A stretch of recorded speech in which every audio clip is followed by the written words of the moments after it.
Hello and very good morning to all my dear students आपण पाहत आहे 12वीचं chemistry. त्यामध्ये चालू आहे आपला 14व्या नंबरचा unit, that is the biomolecules. आणि आजचा आपला टॉपिक आहे प्रोटीन्स. तत्पूर्वी आपण पॉलिसॅकराइड्स हा टॉपिक पाहू. पण पॉलिसॅकराइड्समध्ये तुम्हाला स्टार्च, सेल्युलोज आणि ग्लायकोजन याच्याबद्दल एक्झाममध्ये काही क्वेश्चन येणार नाही, काऊन का हा रद्दपार केलेला युनिट टॉपिक आहे. ठीक आहे. तर पॉलिसॅकराइड्स काय आपण ते समजून घेऊ.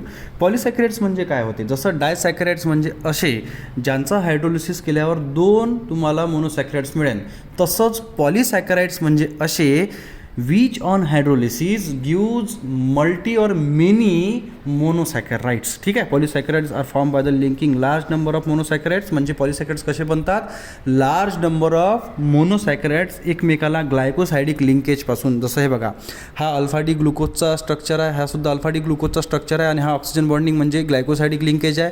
हे अमायलोज आणि अमायलोपेक्टिन म्हणजे हा स्टार्च झाला. हे फक्त स्ट्रक्चर समजून घ्या.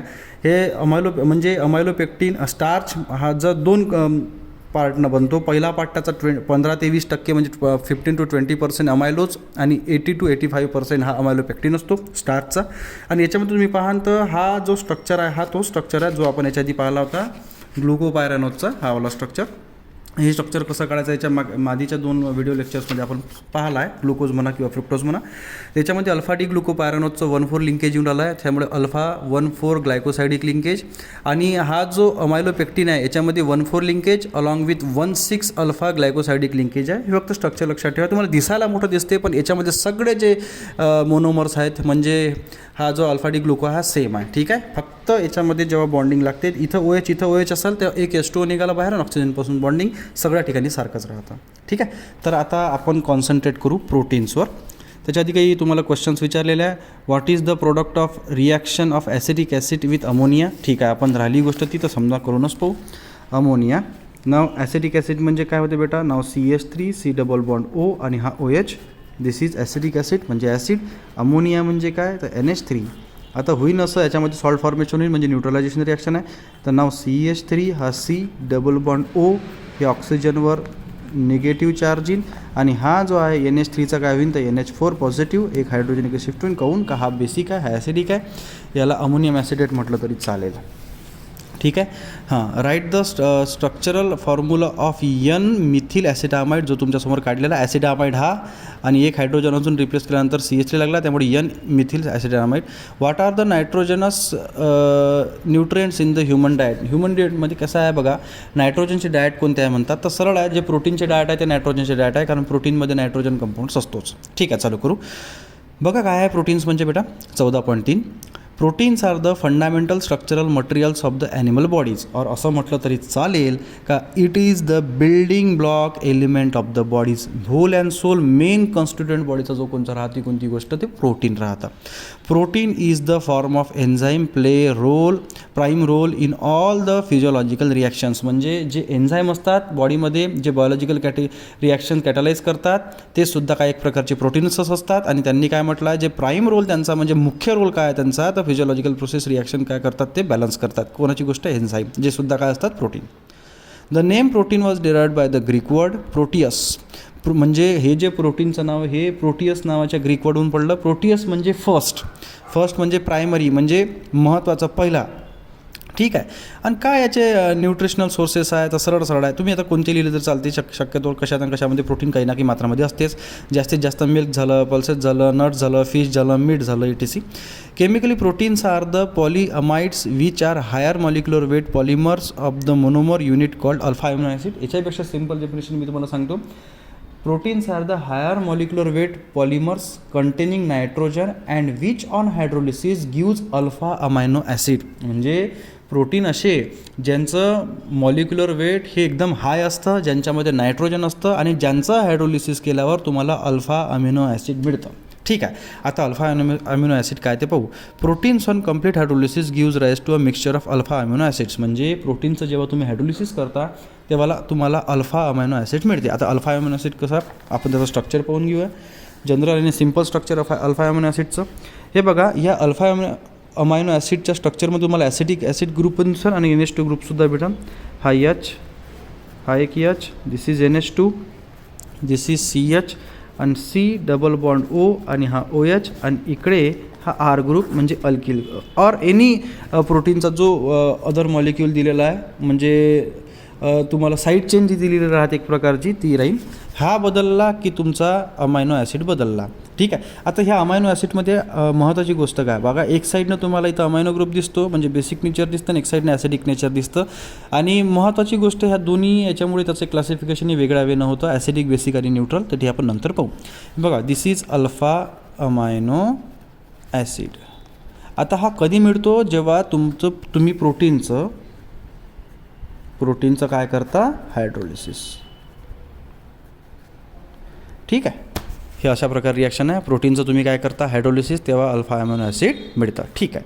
आता पाहू पुढचं, जसं पुस्तकात दिलेलं आहे त्यानुसार पाहू आपण. आता या अमायनो ॲसिडमध्ये हे जसं स्ट्रक्चर मी तुम्हाला काढून दिलेलं आहे, तर या स्ट्रक्चरमध्ये तुम्हाला हा L form of amino acid दिसेल. हा आता L form of amino acid कसा राहील, तर L form of amino acid कसा, आता बघा हे स्ट्रक्चर तुमच्यासमोर दिलेलं आहे, COOH. आपण लव इथं आहे COOH. ठीक आहे. त्यानंतर फिशर प्रोजेक्शन फॉर्म्युला आहे, बाकी काहीच कोणचा फॉर्म्युला नाही. ठीक आहे. इकडे तुम्हाला दिसेल तर हा आर ग्रुप जो इकडे लिहिलेला आहे, एक साईडनं इकडे NH2 राहील आणि एक साईडनं इथं H राहील.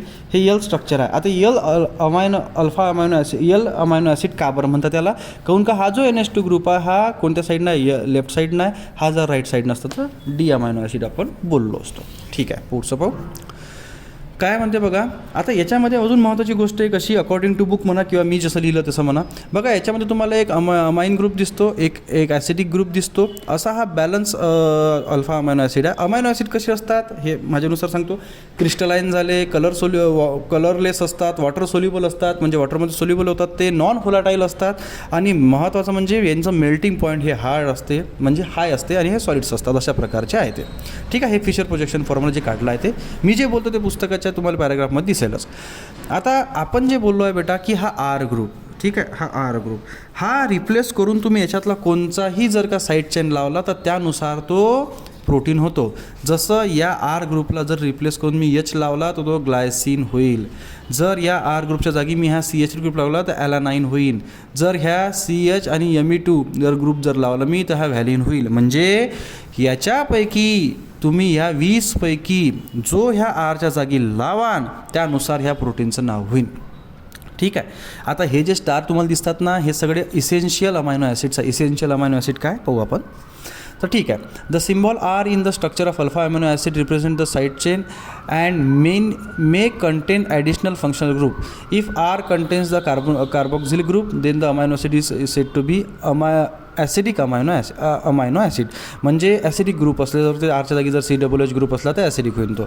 आता होते असं की याच्यामध्ये तुम्हाला क्लासिफिकेशन जर करायचं लावलं तर एक पहिल्या प्रकारे तसं पाहिलं तर प्रोटीनचं क्लासिफिकेशन 2 ते 3 वेनं होते. पहिला वे असा आहे की याच्यामध्ये तुम्हाला ॲसिडिक, बेसिक आणि न्यूट्रल अमायनो ॲसिड मिळेल. आता हे कसं राहते, ज्या अमायनो ॲसिडमध्ये तुम्हाला ॲसिडिक ग्रुप जास्त असले बेसिकपेक्षा तो ॲसिडिक अमायनो ॲसिड. ठीक आहे. म्हणजे प्रोटीन म्हणा सरळ. ज्या अमायनो ॲसिडमध्ये NH2 ग्रुप जे जास्त दिसेल तुम्हाला, म्हणजे जर का याच्यामध्ये जर तुम्ही पाहिलं की जसं आता ह्या इकडे स्ट्रक्चर दिसेल, ह्या आरच्या जागी कोणची जर का जो साईड चेन बदलन त्यानुसार तो काय होते, तो प्रोटीन बदलतो. म्हणजे होते कसं काय म्हटलं आहे त्यात, amino acid having the equal number of amino and carboxylic group are called as the neutral amino acid. म्हणजे कसं, या अमायनो ॲसिडमध्ये जर का जेवढे NH2 ग्रुप जेवढे COOH ग्रुप असन हे दोन्ही जर सारखे असन संख्येनं तर न्यूट्रल अमायनो ॲसिड. जर ॲसिडिक ग्रुप जर जास्त असन तर ॲसिडिक अमायनो ॲसिड, आणि बेसिक ग्रुप जर जास्त असला म्हणजे NH2 ग्रुप जास्त असेल तर बेसिक अमायनो ॲसिड. हे झालं. ठीक आहे. Alpha amino acid have trivial names and are generally represent by the 3 Greek letters. म्हणजे हे त्यांचं कॉमन नेम, म्हणजे कसं जे जसं ग्रीक अल्फाबेटिकलनुसार पडलेलं आहे त्यानुसार ते नाव असतं. तुम्ही जसं हे ग्लायसिन तुम्हाला दिसते इथं GLYCI आणि हे स्पेलिंग, तर GLY लिहिलं तरी चालेल, तुमचं काम होऊन जाईल असं त्यांनी म्हटलं आहे. जसं ॲलानाइनचं काय म्हटलं आहे. ठीक आहे. तसं ल्युसाईनचं जसं काय लिहिलं LU म्हटलं आहे. आणि किंवा सिम्बॉल 1 लेटर सिम्बॉलसुद्धा वापरतात, पण 1 लेटरपेक्षा 3 लेटर सिम्बॉलच जास्त वापरतात त्याचा. ठीक आहे. नाव आता याच्यामध्ये आपण बोललो आहे दुसरा अजून एक क्लासिफिकेशन असा essential and non essential amino acid.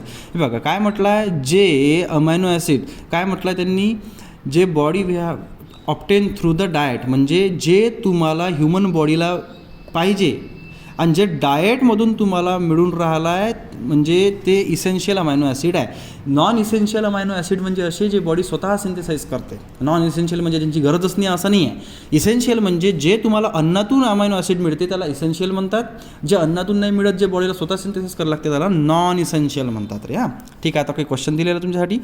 Tryptophan and histidine having the structure, हा ट्रिप्टोफॅन झाला आणि हा हिस्टाडाइन झाला.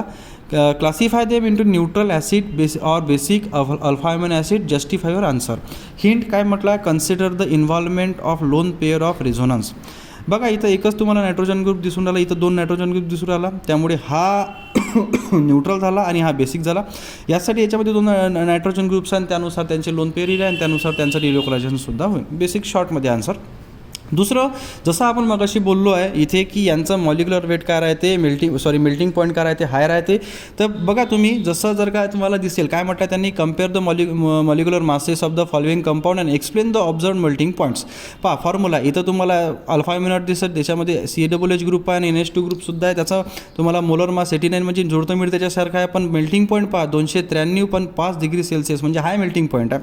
तेच जर तुम्ही अमाईन पाहिला किंवा ॲसिड पाहिला त्यांचं मेल्टिंग पॉईंट हे मायनस चाललं. म्हणजे हे हा जो अमायनो ॲसिड आहे जो हा दोन्ही ग्रुपनं बनला याचं मेल्टिंग पॉईंट काय राहील तर हाय राहील.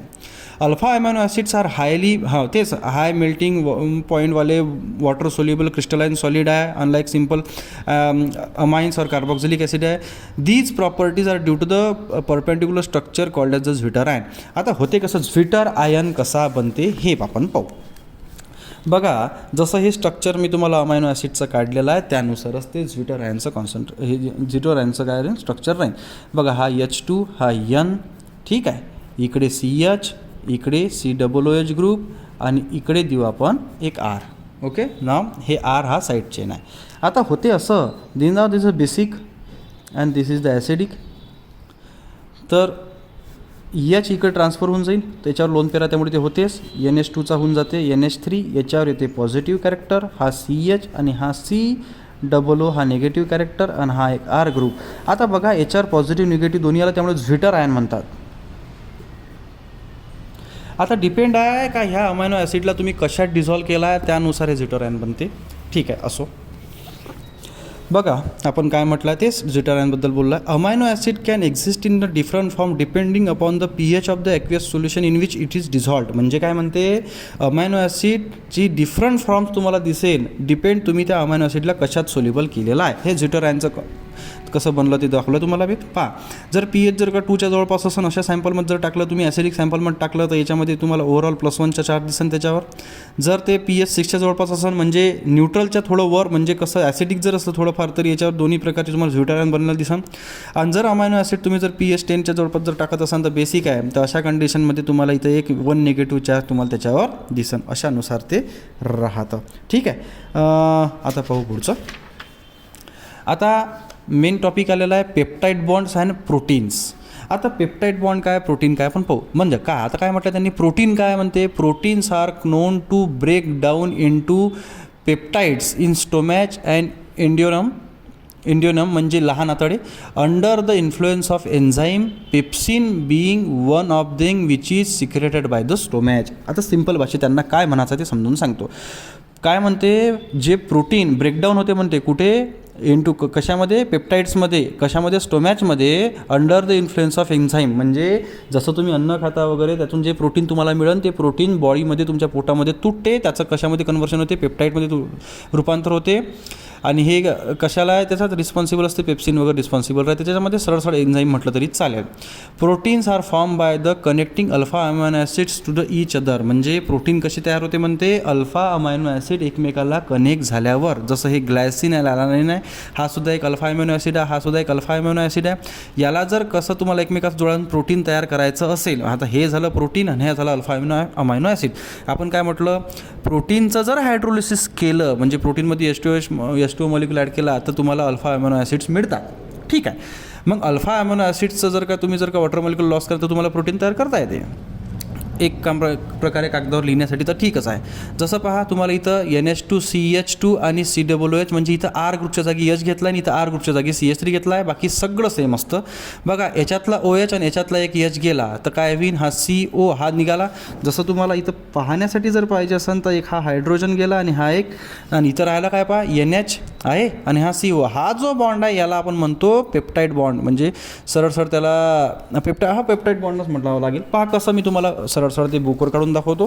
त्यांनी कसा केलेला आहे, ग्लायसिनचा स्ट्रक्चर दाखवला तुम्हाला. हा H N हा एक H, इकडे CH हा एक H. आता आरच्या जागी काय टाकला H, हा C डबल बॉन्ड O आणि हा OH, हा झाला ग्लायसिन. ठीक आहे, हा अमायनो ॲसिड वेगळा आहे. दुसरा ॲलानाईन पाहू आपण. ठीक आहे, हा H हा N हा H, इकडे CH, या इथं R होता, आरच्या जागी आपण घेतला CH3 म्हणजे हा झाला ॲलानाईन. हा एक अल्फा अमिनो ॲसिड आहे, दोन्ही अल्फा अमिनो ॲसिडच, C डबल बॉन्ड O आणि हा OH.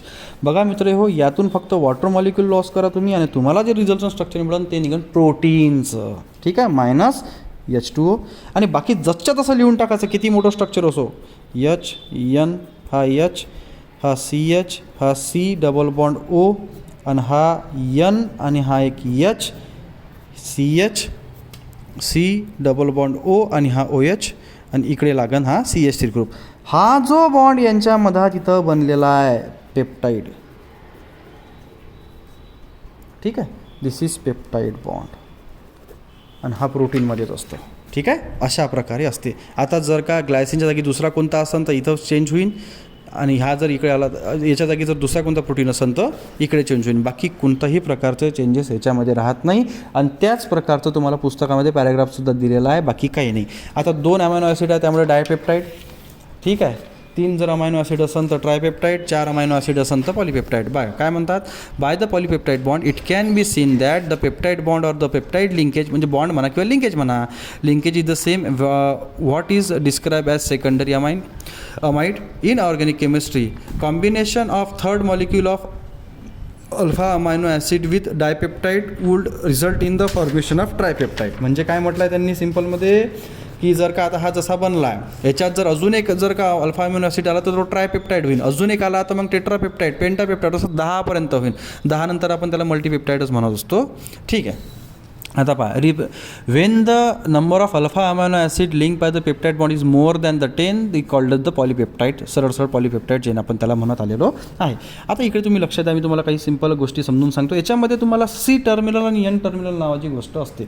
आता हे बघा, इकडे कार्बनचा एंड आहे त्यामुळे हा C टर्मिनल झाला आणि इकडे नायट्रोजनचा एंड आहे त्यामुळे इकडे काय झाला N टर्मिनल. जसं इथे दिलेलं आहे, the end having the free carboxylic group is called the C terminal while the other having the free amino group, म्हणजे हा ग्रुप या साईडनं काय तर हा N टर्मिनल झाला. टर्मिनल म्हणजे टोक.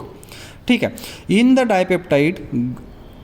हां, आता एक महत्त्वाची गोष्ट आहे, हे तुम्हाला अजून एक वेळा रिपीट करतो मी.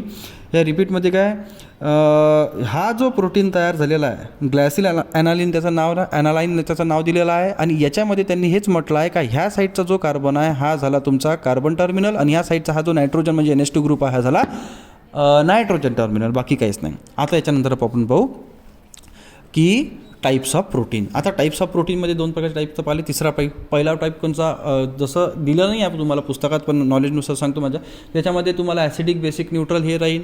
ठीक आहे, यानुसार तुम्ही क्लासिफिकेशन त्याचं करू शकता, टाईप्स पाहू शकता. आता याच्या प्रकारच्या टाईप्समध्ये महत्त्वाचं हे असं आहे की जसं मगाशी आपण पाहिलं इसेन्शियल झालं, नॉन इसेन्शियल झालं, यानुसार सुद्धा पाहता येते, किंवा D किंवा L फॉर्मवाला प्रोटीन्स म्हणजे अमायनो ॲसिडशी रिलेटेड सुद्धा पाहता येते. आता टाईप्स ऑफ प्रोटीन, याच्यामध्ये 2 टाईप्स दिलेले आहे तुम्हाला, ग्लोब्युलर प्रोटीन आणि फायब्रस प्रोटीन. ठीक आहे, आता लक्ष द्या याच्यामध्ये. बघा, ग्लोब्युलर प्रोटीनबद्दल समजून घेऊ. Molecules of globular protein have spherical shape, म्हणजे याचा शेप कसा राहील, स्पिरेकल शेप राहील. This shape result for coiling around the polypeptide chain of protein, म्हणजे कॉईल केलं जाते जशी ही लांब चेन आहे. ठीक आहे, अमायनो प्रायमरी स्ट्रक्चर ठीक आहे. आता हे प्रोटीन झालं, ही अल्फा अमायनो ॲसिडची एकमेकासोबत पेप्टाईड लिंकेज थ्रू आपण याला प्रोटीन म्हणून, ही प्रोटीनची लांब चेन आहे, ही अशी कॉईल फॉर्ममध्ये स्वतःमध्ये अशी गुंतत जाते, त्याचा स्पिरिकल शेप येते, त्यामुळे त्याला ग्लोब्युलर प्रोटीन असं म्हणतात. आणि महत्त्वाची गोष्ट असं आहे का हा वॉटरमध्ये सोल्युबल असते. जसं एक्झाम्पल इन्सुलिन झालं, जे ब्लड शुगर लेवल मेंटेन करते. आता ज्या घरी डायबेटिक पेशंट असतात त्यांना माहीतच आहे. एक अल्ब्युमिन झालं, ठीक आहे. आता यांच्यामध्ये असं असते का इंट्रामॉलिक्युलर हायड्रोजन बॉन्डिंग तुम्हाला प्रामुख्याने पाहायला मिळते. हे this is called as the globular protein. आता फायब्रस प्रोटीन, आता सरळ आहे.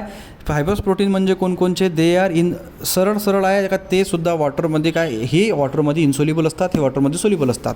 जसं तुम्हाला एक्झाम्पल देतो म्हणजे तुम्ही लक्षात येईन. जसं केराटिन झालं म्हणजे present in hairs and nails, आता हे वॉटरमध्ये सोल्युबल होतात का, नाही. मायोसिन झालं, ठीक आहे. म्हणजे काय याच्याबद्दल असं जरी बोललं तरी चालते का they are insoluble in water. Long threat like structure, याचं थ्रेट लाईक स्ट्रक्चर्स असते, महत्त्वाचं आहे. रॉड लाईक स्टेप जरी म्हटलं तरी चालते. This shape is the result for holding the polypeptide chain of protein parallel to each other. म्हणजे एक प्रोटीनची चेन दुसऱ्या प्रोटीनची चेनला जर का पॅरलल असेल त्यांच्यामध्ये हायड्रोजन बॉन्डिंग तुम्हाला ती पाहायला दिसते, ठीक आहे. यानुसारचं जे प्रोटीन झालं ते फायब्रस प्रोटीन झालं आणि याच्या आधीचं पाहिलं ते ग्लोब्युलर प्रोटीन झालं. आता स्ट्रक्चर ऑफ प्रोटीन पाहू. आता लक्षात घ्या, स्ट्रक्चर ऑफ प्रोटीन तुम्हाला 4 प्रकारचे असते. प्रायमरी स्ट्रक्चर प्रोटीनचं, सेकंडरी, टर्शरी आणि क्वाटर्नरी स्ट्रक्चर ऑफ प्रोटीन. याच्यामध्ये तुम्हाला यावर्षी फक्त अभ्यासाला प्रायमरी स्ट्रक्चर प्रोटीनचं दिलेलं आहे, सेकंडरी, टर्शरी आणि क्वाटर्नरी स्ट्रक्चर प्रोटीनचं दिलेलं नाही, ठीक आहे. पुढं पाहू. तर बघा काय म्हणतात, proteins are responsible for the variety of functions in the organism. म्हणजे आता जसं ह्युमन बॉडी म्हणा, ॲनिमल घ्या, प्लांट्स घ्या, कोणीही घ्या, जे सजीव आहे ते त्यांच्यामध्ये प्रोटीन्सच रिस्पॉन्सिबल असते सगळ्या कोणत्याही व्हेरायटी फंक्शन, महत्त्वपूर्ण फंक्शन्स करण्यामध्ये.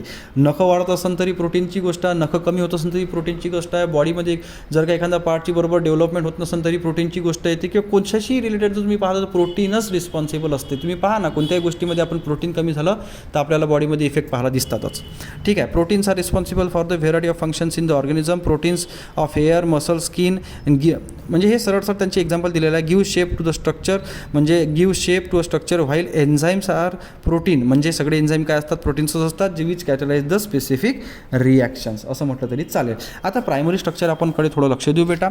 आता बघा, हे this is the representation of structural representation of primary structure of protein. बघा इकडे सुद्धा तुम्हाला अमायनो ॲसिड दिसेल. आता बघा मी तुम्हाला तिथं पेन नोट घेऊन तिथं तुमच्या लक्षात येईल असं समजून सांगतो. बघा, हा एक अल्फा अमायनो ॲसिड झाला. आता हा पेप्टाईड बॉन्ड, ठीक आहे. हा सुद्धा एक पेप्टाईड बॉन्ड आहे, हा सुद्धा पेप्टाईड बॉन्ड आहे आणि पॉलीपेप्टाईड चेन आहे.